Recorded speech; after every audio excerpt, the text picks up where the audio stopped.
آداب ناظرین، on line educational classes میں آپ کا خیر مقدم ہے۔ طلبہ، اس ویڈیو میں ہم دیکھیں گے داستان کی تعریف، تاریخی پس منظر، موضوعات، اجزائے ترکیبی، آغاز و ارتقاء اور داستان کے زوال و عروج کے اسباب۔ اسٹوڈنٹس، آج کا ہمارا ٹاپک ہے اردو داستان۔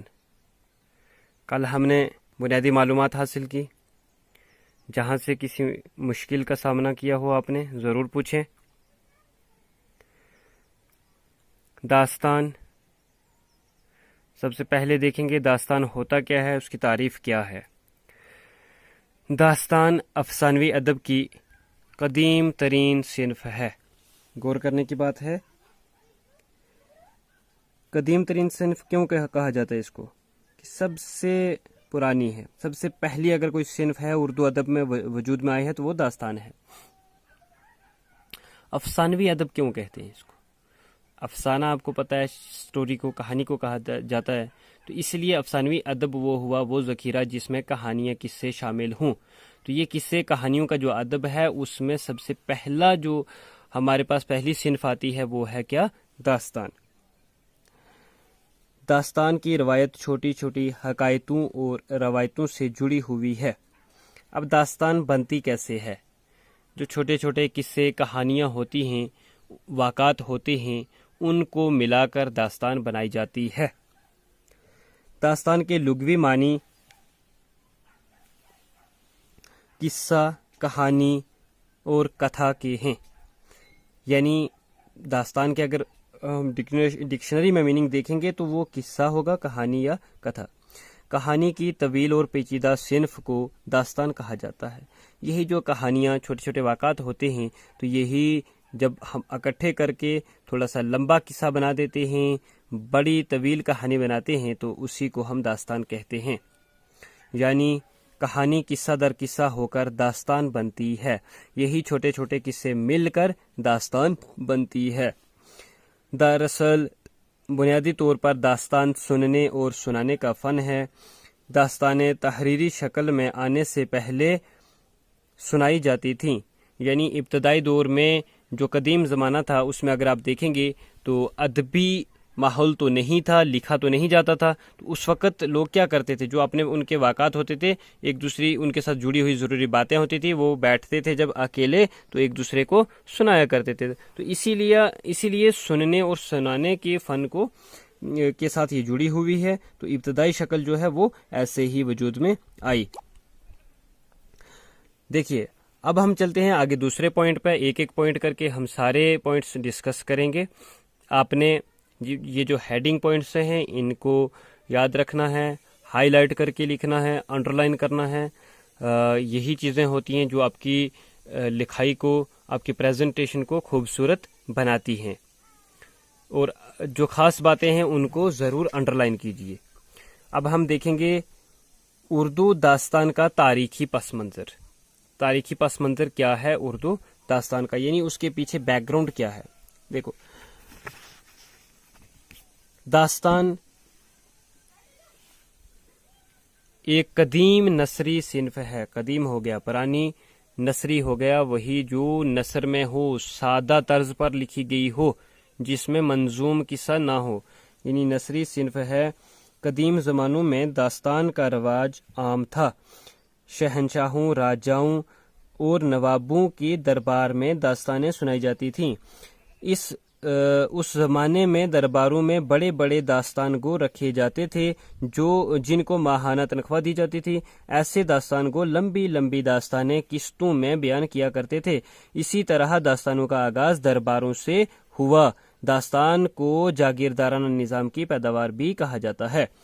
یہاں سے ایک بات آپ کو سمجھ میں آئی ہوگی، ایک تو داستان جو ہے قدیم نثری صنف ہے، یعنی سب سے قدیم ترین، پہلے ہمارے پاس وجود میں جو کس سے ادبی شکل آئی ہے وہ نثر میں ہی آئی ہے اور داستان ہی ہے۔ دوسرا یہ کہ یہ کب کی ہے، کہ جو یہ راجے مہاراجے تھے، شہنشاہ بادشاہ ہوا کرتے تھے، تو ان کے درباروں میں جو ملازم رکھے جاتے تھے وہ اس لیے کہ تاکہ کہانی کسے پڑھ کے سنائیں، تو وہاں سے ہوا اس کا رواج۔ اور پھر ایک چیز اور یہاں کہی گئی ہے کہ داستان کو جاگیردارانہ نظام کی پیداوار بھی کہا جاتا ہے۔ کیوں؟ کیونکہ جو جاگیردار تھے لوگ، بڑے بڑے لوگ تھے، سرمایہ دار تھے، بادشاہ تھے، راجے تھے، مہاراجے تھے، تو وہ خاص کر ملازم اس لیے رکھتے تھے تاکہ ان کا جو وقت ہے وہ آسانی سے گزر جائے، ان کو تسکین ملے، ذہنی آرائش کے لیے، آرام سکون کے لیے وہ داستان گو رکھتے تھے، اور درباروں میں لوگ بیٹھ کر داستانیں سنا کرتے تھے اور داستانیں سنایا کرتے تھے قسطوں وار۔ اسی لیے ہم نے اس کو جاگیردارانہ نظام کی پیداوار بھی کہا۔ جی چلیے، اب نیکسٹ پوائنٹ ہے داستان کے موضوعات۔ جی ہاں، اب ہیں داستان کے موضوعات۔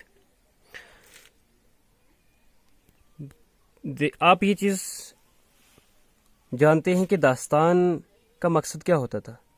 وہ اس لیے لکھی جاتی تھی، سنائی جاتی تھی تاکہ ایک ذہنی سکون مل سکے، تسکین ملے، اطمینان ملے، انسان پرلطف ہو جائے ایسے واقعات سنے۔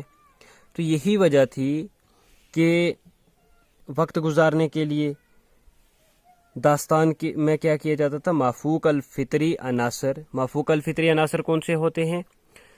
وہ واقعات جن میں خیالی قصے بیان کیے گئے ہوں، جنوں اور پریوں کی باتیں کی گئی ہوں، جو ہماری سمجھ سے باہر ہوں، وہ ہوتے ہیں مافوق الفطری عناصر۔ رزم اور بزم، یہ رزم ہوتا ہے جنگ و جدال، رزم و بزم ہوتا ہے محفل، یعنی جنگ جدال اور جو محفلیں سجائی جاتی تھی ان کے واقعات پیش کیے جاتے تھے ان میں، اور عشق و محبت کی داستانیں بیان ہوتی تھی۔ بس یہی کچھ جو تھا اس وقت کی داستانوں کے موضوعات میں شامل تھا۔ داستانوں میں عجیب و غریب قسم کے واقعات پیش کیے جاتے تھے جن کا حقیقی زندگی سے کوئی تعلق نہ ہوتا تھا۔ زیادہ تر جنوں، پریوں اور دیووں کے فرضی قصے بیان کیے جاتے تھے، یعنی جنوں اور پریوں کی کہانیاں ایسی پیش کرتے تھے کہ جو ہمارے سوچ سے، یعنی ہمارے تصور سے بھی باہر ہے۔ ہم کبھی تصور نہیں کر سکتے کہ ایسی بھی کوئی دنیا ہو سکتی ہے، ایسی کہانیاں پیش کرتے تھے۔ یہی ہوتے تھے داستان کے موضوعات۔ اب ہیں داستان کے اجزائے ترکیبی۔ دیکھیے، اجزاء ہم کس کو بولتے ہیں؟ حصے، جز، عناصر۔ وہ جز، وہ عناصر جو ضروری ہوتے ہیں کسی چیز کے لیے۔ اب داستان کے لیے کون کون سے حصے، اس کے جز جو ہیں وہ ضروری ہیں؟ قصہ، طوالت، پلاٹ، کردار، مافوق الفطری عناصر، منظر نگاری، اسلوب۔ قصہ کیا ہوتا ہے؟ واقعات یا قصہ افسانوی ادب کا بنیادی جز ہے۔ قصہ یعنی کوئی بھی واقعہ ہوگا تبھی، کوئی کہانی ہوگی تبھی آگے داستان بڑھے گی۔ چھوٹے چھوٹے واقعات ملتے ہیں نا، حکایت وغیرہ، وہ قصہ پن ہونا ضروری ہے۔ قصے کے بغیر جب تک کوئی کہانی نہیں ہوگی تو آگے ہم اس کو کیسے بڑھائیں گے؟ طوالت یعنی جو لمبائی ہے اس کی، داستانیں طویل ہوتی ہیں، یہی تو اس کی پہچان ہے۔ اگر مختصر ہو جائے گی تو وہ ناول یا افسانہ بن جاتی ہے، یا اور بدل جاتی ہے، اور سارے روپ اختیار کر لیتی ہے۔ تو اس لیے طوالت جو ہے یہ اس کی داستان کی پہچان ہے۔ پھر ہے پلاٹ۔ پلاٹ کیا ہوتا ہے؟ پلاٹ کا مطلب ہے ڈھانچہ۔ واقعات کی ترتیب کو پلاٹ کہا جاتا ہے۔ بہت سارے واقعات پیش ہوتے ہیں داستان میں، ان کو جو ترتیب دی جاتی ہے اس کو ہم پلاٹ کہتے ہیں۔ پھر ہے مافوق الفطری عناصر۔ مافوق الفطری عناصر میں آپ کو بتا چکا ہوں، جو خیالی قصے بیان کیے جاتے ہیں، خیالی دنیا جس کا حقیقت سے کوئی لینا دینا، کوئی تعلق نہیں ہوتا، وہ مافوق الفطری عناصر کہلاتے ہیں، جو سوچ سمجھ سے باہر ہوتے ہیں۔ اب ہے منظر نگاری۔ منظر نگاری کیا ہوتا ہے؟ کہ منظر پیش کرنا، جس جگہ کے جس واقعے کو ہم پیش کر رہے ہیں، پڑھنے والے کو ایسا لگنا چاہیے کہ وہ جائے واردات پر، اس جگہ پر یعنی خود موجود ہے۔ یہ ہوتا ہے منظر نگاری۔ پھر اسلوب۔